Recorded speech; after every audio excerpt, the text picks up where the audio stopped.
میں صبح اٹھتے ہی بات کرنے لگا ہوں کہ میں ہر حال میں سیالکوٹ پہنچ رہا ہوں. انشاءاللہ ہمارا لیڈر سیالکوٹ میں آ رہا ہے انشاءاللہ. اور یہاں پھر بسم اللہ الرحمن الرحیم. کل رات کی درمیانی شب مقامی پولیس سیالکوٹ نے ایک اشتہاری ملزم عمر ڈار کو گرفتار کرنے کے لیے قانونی طریقے سے ریڈ کیا. ان گھڑت کہانی بنائی کہ پولیس نے تشدد کی اور بدتمیزی کی ہے. ان تمام باتوں میں کوئی صداقت نہیں ہے. ملزمان اشتہاری گھریلو خواتین کا سہارا لیں گے اور قانون کے دائرے سے دور رہیں گے. کسی بھی اشتہاری ملزم کی گرفتاری کے لیے ریاست پاکستان کے ہر شخص کو اختیار دیتا ہے. کسی بھی اشتہاری ملزم کو پناہ دینا، اس کو پولیس حراست سے فرار کرانا یا اس کی کسی بھی قسم کی مدد کرنا قانونی جرم ہے.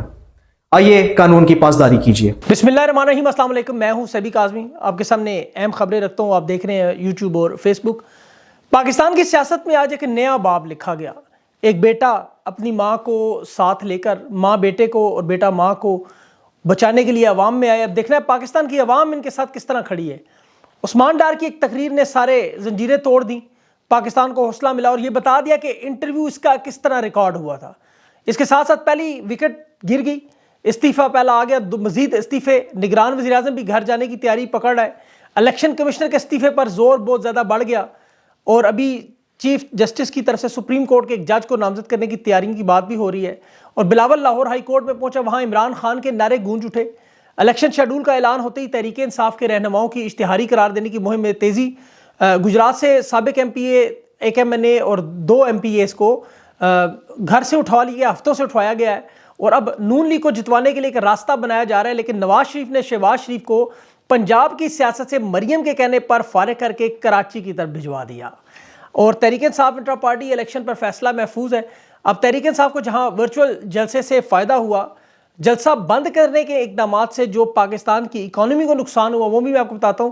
بلوچستان میں ایک دفعہ پھر ہزاروں کی تعداد میں لانگ مارچ اب توسا شریف تک پہنچ چکا ہے. بلوچستان کے قاضی محمد عیسیٰ جو کہ قاضی فائز کے والد ہیں، ہیرو کے سمگلنگ کا پاکستان آبزرور کا ایک بڑا سکینڈل تفصیل میں آپ کے سامنے رکھتا ہوں. اور عمران خان کا جیل سے بڑا اہم پیغام شیر افضل مروت کے ذریعے تفصیل اس میں آئی. سائفر کیس جو اسلام آباد ہائی کورٹ میں کل چیلنج کرنے کی سماعت ہے وہ بھی مقرر ہو گئے. میاں گل حسن اورنگزیب اس پر مکمل جو ہے وہ سماعت کریں گے اس کی. یہ بڑا اہم معاملہ ہے. لیکن تفصیل سے ان تمام چیزوں کی جو آج ہوئیں اس میں آج پاکستان کی سیاسی تاریخ میں ایک نیا چیپٹر، یہ صرف سیاست نہیں بلکہ غیرت مند بیٹے کا اپنی ماں کے ساتھ کھڑے ہو کر طاقتوروں کو للکارنا. ڈار خاندان ایک بار پھر تاریخ بنا گیا. جہاں دیکھیں ریاست اس وقت ہچکیاں لے رہی ہے، آخری ہچکیاں. ان کی طاقت کا پھڑپھڑاتا ہوا چراغ پہلے اپنی لو کو تیز کر رہا تھا. مظالم سہنے والے بھی ڈٹ کے کھڑے ہو گئے. عثمان ڈار کا ایک بیان کہ ماں نہیں چھوڑی سیاست چھوڑی تھی، اب وہ چھوڑی تھی ہو گیا. دیکھیں جس طرح ماں بچوں پر تکلیف آئے.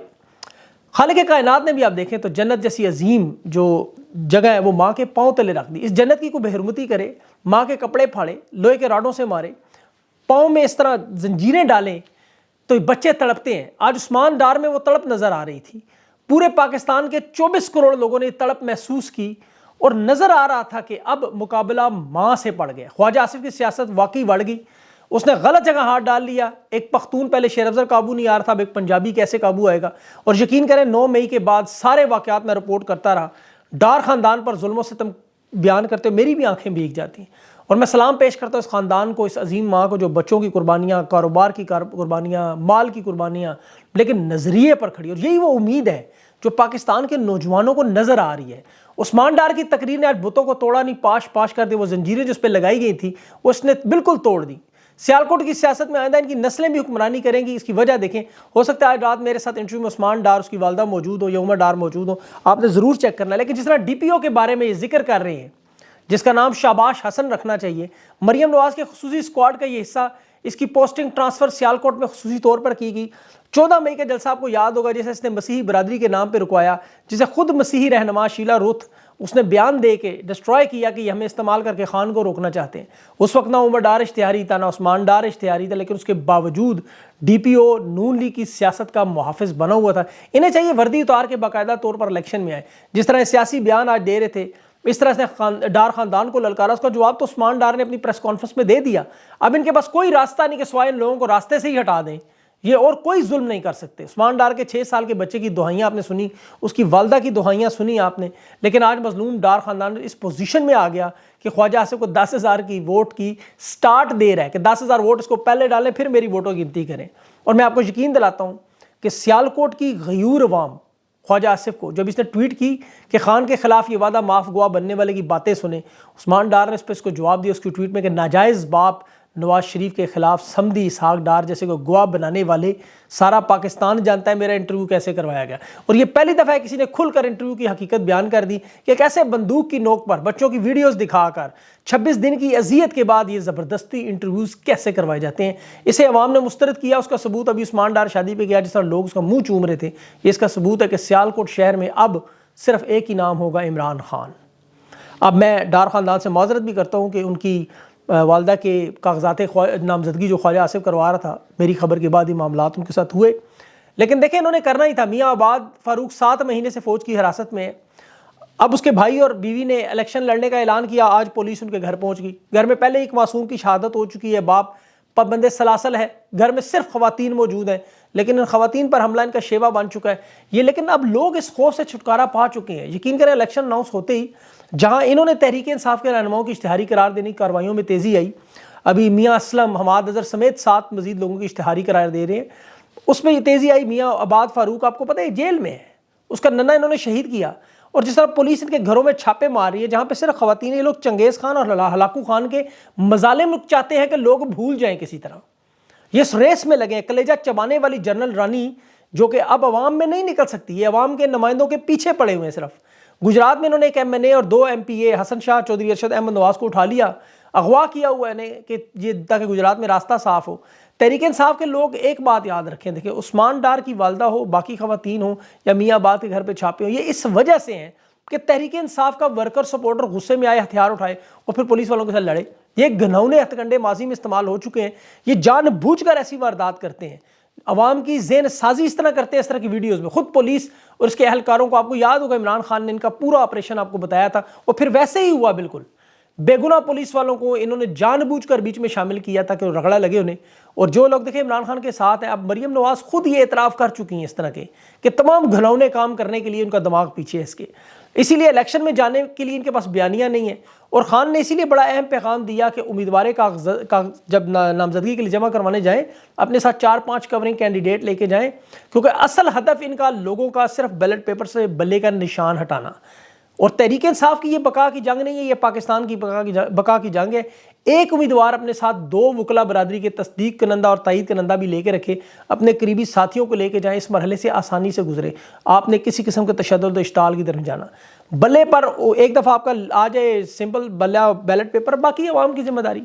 اب شیر افضل مروت نے جو ملاقات میں عمران خان سے اپنی حکمت عملی کا بتایا کہ وہ تبدیل کریں گے، تو یہ تمام فہرست امیدواروں کی جو فہرست ساتھ لے کے جاتے ہیں کہ ان کہاں سے لڑ رہی ہے، وہاں سے وہ لسٹوں کی کاپی بنا لیتے ہیں، پھر وہاں سے اغوا کرنے کا سلسلہ شروع ہوتا ہے. اب عمران خان نے ایک نئی حکمت عملی بنائی ہے، لیکن میرے خیال میں یہ مناسب نہیں کہ وی لاگ میں اس کو ذکر کروں. خود اگر شیر افضل انٹرویو میں آ کر بتائیں تو وہ زیادہ بہتر ہوگا.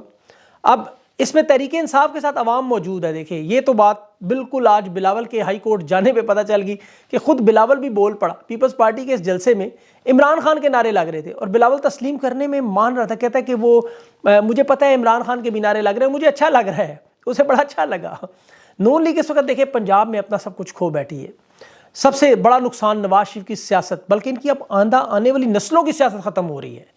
دیکھیں یہ سب کچھ کرنے کے باوجود ظلم و ستم، پنجاب میں ان کی طاقت ختم ہوگی. اس کا اقرار نواز شریف نے کیسے کیا؟ اپنے پاؤں پر کلاڑی ماری اپنی بیٹی کی بات سن کے. اب پنجاب کی سیاست سے شہباز شریف اور حمزہ شہباز کو الگ کر دیا، کراچی بھیج رہے ہیں. نواز شریف نے فیصلہ کیا کہ یہ پنجاب میں مریم نواز کے لیے کوئی خطرہ نہ رہے. کراچی جہاں مفتاح اسماعیل الیکشن لڑتا رہا اس سیٹ سے لڑے. 2018 میں ویسے شہباز شریف NA 249 میں فیصل واڈا کے ہاتھوں الیکشن ہار چکا ہے. اب یہ NA 245 بن چکا ہے اور MQM کی مدد سے انہیں لگتا ہے کہ مصطفیٰ کمال اور یہ لوگ انہیں ووٹ ڈالیں گے. لیکن یقین کریں شہباز شریف کراچی سے اپنی سیاست وہاں سے بھی ختم کروائے گا اور مریم نواز پنجاب سے. اور یہ اتنا ان کو یقین ہے. دیکھیں یاد صادق کہہ رہا تھا کہ نواز شریف زیادہ مرا تو میں خوشی سے ناچوں گا، یعنی جنگل میں مور ناچا کس نے دیکھا. انہیں پتہ ہے کہ نواز شریف اب دوبارہ کبھی وزیر اعظم نہیں بن سکتا. اب تحریک انصاف کے الیکشن کے بارے میں اگر بات کروں تو اس میں دیکھیں جو فیصلہ انٹرا پارٹی کا تو وہ فی الحال محفوظ ہوا ہے. اس میں بیرسٹر علی ظفر نے ان تمام 40 سوالات کا جواب دے دیا اور بہت سارے سوال بار بار ریپیٹ ہو رہے تھے. اس نے کہا کہ یہ نامزدگی کاغذات نامزدگی کا ٹائم ہے، فیصلہ جلدی کریں. لیکن ظاہر انہوں نے مالکوں سے پوچھنا ہے پہلے کرنا کیا ہے کہ الیکشن ہوں گے کہ نہیں ہوں گے تحریک انصاف کے ساتھ نہیں. اب استعفوں کی بات کریں تو پہلا استعفیٰ آپ کو پتہ ہے آ چکا ہے. پشاور ہائی کورٹ اس وقت ویسے انٹرا پارٹی پہ پشاور ہائی کورٹ ان کو روک سکتی ہے. اب نون لیگ کی اس وقت اپنی سپریم کورٹ کے ایس این بھون یہ مطالبہ کر رہے ہیں الیکشن کمشنر کو ہٹانے کا. تو جو لوگ یہ سمجھ رہے تھے کہ الیکشن کمشنر کو ہٹانے سے کوئی فرق نہیں پڑتا، اس میں یاد رکھیں چیف الیکشن کمشنر اگر استعفیٰ دے دے، ہٹا دیا جائے، تو پھر قاضی فائز چیف جسٹس سپریم کورٹ ایک جج کو نامزد کر سکتا ہے جو قائم مقام چیف الیکشن کمشنر کی ذمہ داریاں نبھاتا ہے. یہ پاکستان کے آئین کی 217 کی شق ہے، آپ پڑھ سکتے ہیں وہاں گوگل پہ جا کے. اس میں چیف الیکشن کمشنر کو ہٹانے سے کوئی مسئلہ نہیں، اس لیے مجھے لگتا ہے کہ اس کو یہ فارغ کر دیں گے، شاید اس سے الیکشن کو تھوڑے سے بہتر ہو جائے. اس کے ساتھ ساتھ احد چیمہ کا پہلا انہوں نے فائر کیا، اسے استعفیٰ لیا. اب یہ دیکھیں کتنے بے ضمیر اور بد اخلاق لوگ ہیں، ان کی پرانی عادت عہدوں سے چمٹنے کی. یہ پاکستان کی تاریخ کا واحد وزیر جو حکومت کا وزیر ہوتے ہی نگران حکومت کا وزیر بنا، 4 مہینے واردات کر کے 2 سالوں میں لوگوں نے اپنے کرپشن کے تمام کیسز ختم کیے. اب صرف 50 دن پہلے سے ہٹایا جا رہا ہے. لوگ یہ سوچ رہے ہیں کہ اچانک ہوا کیا کہ نون لیگ پہلے پاکستان بار کونسل سکندر سلطان راجہ اور قاضی فائز کے خلاف کیوں ہوئی. اس کی وجہ آصف زرداری دیکھیں بلوچستان اور سندھ پر قبضہ کرنے کی فی الحال کامیاب کوشش ان کے سامنے کر رہا ہے. وہ کہہ رہا ہے میں معاشی حالات ٹھیک کروں گا. سب کو پتہ ہے 10% سے 50% اور اب 100% پہ نظر ہے، اور امریکی اس میں اس کی فل مدد کر رہے ہیں. تو گیم بڑی انٹرسٹنگ ہونے جا رہی ہے، یہ آپس میں لڑنے کے لیے آپ کو تیار ہوتے جا رہے ہیں. اس کے ساتھ ساتھ چکوال سے اگر آپ کو خبر دوں، وہاں پہ سابق MNA جو ہیں ایاز امیر صاحب صحافی بھی ہیں، وہ NA58 سے چکوال میں کاغذات نامزدگی جمع کروا رہے ہیں. اور لگتا تو یہی ہے وہ PTI کے پلیٹ فارم سے الیکشن لڑیں گے، لیکن ابھی کنفرمیشن سے باقی ہے. اور ابھی جو تحریک انصاف کے جلسے کے بارے میں بات چیت ہو رہی تھی، وہاں دیکھیں جہاں تحریک انصاف کو $1000 کا فائدہ ہوا، لوگوں نے گھروں میں اپنی رضائیوں میں بیٹھ کے جلسہ سنا، وہاں Pakistan institute of development economics کی ایک رپورٹ آئی کہ جلسہ ناکام کرنے کے لیے انٹرنیٹ اور مختلف اپلیکیشن کو جنہوں نے سست کیا یا بند کیا یا روکا، اس سے 1 ارب 23 کروڑ کا نقصان. باقی جو ٹی وی چینل اور سوشل میڈیا پہ ڈرامے ان کے لگتے ہیں ARY جیو وغیرہ کے، ان کا جتنا نقصان وہ الگ. یہ پاکستان کی تباہی کیسے پھیرے. اسٹاک ایکسچینج میں دیکھیں ایک دفعہ پھر تباہی ہوئی، 950 انڈیکس اسٹاک ایکسچینج میں گرے، وہ الگ کروڑوں کا نقصان. باقی جو تشہیری مہم کے لیے لوگ جو ایجنسیاں بیٹھی ہیں بیچارے کام کر رہے ہیں، ان کا الگ کروڑوں کا نقصان. تو انہوں نے بہت بڑا چونا لگا دیا ایک جلسے کی وجہ سے. اور اب ایک اور چیز بھی بڑی اہم، جو قاضی فائز صاحب عدالتوں میں کس طرح نون لیگ کی کیوں حمایت کر رہے ہیں، اس پہ اکرم رائی صاحب نے ایک ٹویٹ کی قاضی محمد عیسیٰ صاحب کے بارے میں کہ برازیل میں یہ پاکستان کے سفیر تھے اور مبینہ طور پر ہیروں کی سمگلنگ کرتے پکڑے گئے. اس پر پھر پاکستان آبزرور کا 13 دسمبر کا ایک پورا آرٹیکل موجود ہے، mystery about Qazi Faez Isa and family. یہ آپ ضرور چیک کریں، اس کی تفصیل میں آپ کے سامنے رکھتا ہوں. اس میں دیکھیں کہ جو دادا تھے قاضی جلال الدین، اس کے بارے سے شروع کیا، کس طرح وہ کلات کے وزیر اعظم تھے. قاضی فائز عیسیٰ اور ان کے بڑے بھائی عظمت عیسیٰ کے بارے میں بھی رپورٹس ہیں، جو ڈاکٹر سلطان محمود وہاں سینئر افسر ہیں بلوچستان رورل سپورٹ پروگرام کے. ان کے حوالے سے تھی کہ عظمت عیسیٰ اس قدر کرپٹ آدمی تھا وہاں کہ اس کی آنٹی وہاں پہ جو جینیفر موسیٰ ہیں، قاضی موسیٰ صاحب کی زوجہ ہیں، وہ عظمت عیسیٰ 2 دفعہ بلوچستان کی یہ وزیر بھی رہے. اور ان کی کرپشن کے جو کیسز ہیں ان کی وجہ سے پیرس کنسورٹیم ٹیم نے پاکستان کلب کی ممبرشپ کا پروگرام بھی کینسل کیا، اتنا کرپٹ. اور قائد اعظم کے قریبی ساتھیوں کو یہ دعویٰ کرتے رہے. برازیل میں ایمبیسڈر وہاں بھی رہ چکے، اور قائد اعظم کے خلاف اس وقت برطانوی حکام کو یہ خطوط لکھا کرتے تھے کہ تاج برطانیہ کے خلاف قائد اعظم کام کر رہے ہیں. اور پھر قائد اعظم کو زیارت جانے سے انہوں نے روکنے کی کوشش کی. اور یاد رکھیں اس وقت کہا جاتا تھا کہ قائد اعظم کو چونکہ TB تھی تو پہاڑی علاقے میں زیارت میں رکھا، لیکن اصل حقیقت یہ تھی کہ قائد اعظم کو ان لوگوں نے ہاؤس اریسٹ کیا ہوا تھا. یہ آپ معلومات پڑھیں، آپ کی آنکھیں کھل جائیں کہ برطانیہ اور امریکہ جاننا چاہتے تھے قائد اعظم کی کیفیت کیا ہے. اور اسی لیے قائد اعظم نے جو اپنے ذاتی معالج تھے کرنل الہی بخش صاحب نے کہا تھا کہ یہ 2 لوگ، یہ لیاقت علی خان اور یہ قاضی عیسیٰ کا والد جو تھا، یہ لوگ میرے مرتے ہوئے منہ بھی نہ دیکھیں. تو ان لوگوں کی پھر ابھی FBR دیکھیں قاضی صاحب کی اپنی بھی، اس کی سمری رپورٹ آپ پڑھیں تو خاندان کے جو اثاثے کرپشن اور منی لانڈروں کے پیسے سے بنی ہوئی دولت، اس میں 50% انویسٹمنٹ انہوں نے لندن کی پراپرٹی میں کی اور بعد میں بچوں کے نام ٹرانسفر کر کے بچا لی. اب یہ پراپرٹیاں 3 جنوری 2020 کو انہوں نے ڈکلیئر کی، جبکہ خریدی 2004-2013 میں تھی. تو 7 سال انہوں نے چھپائی رکھی. ان پراپرٹی کی قیمت 2007 میں 10 کروڑ، جبکہ ٹیکس میں صرف 93,000 روپیہ. اور یہ پیسہ کہاں گیا؟ کہتے ہیں جی کہاں سے؟ اسکول ٹیچنگ سے حاصل کیا یا وکالت سے حاصل کیا. ان کے بینک اکاؤنٹ 2001 میں MCB میں تھے، ان کی انکوائری بند کروا دی انہوں نے. اور 2018 میں ان کا جو فارن کرنسی کا جوائنٹ اکاؤنٹ تھا وہ بھی انہوں نے ڈکلیئر نہیں کیا.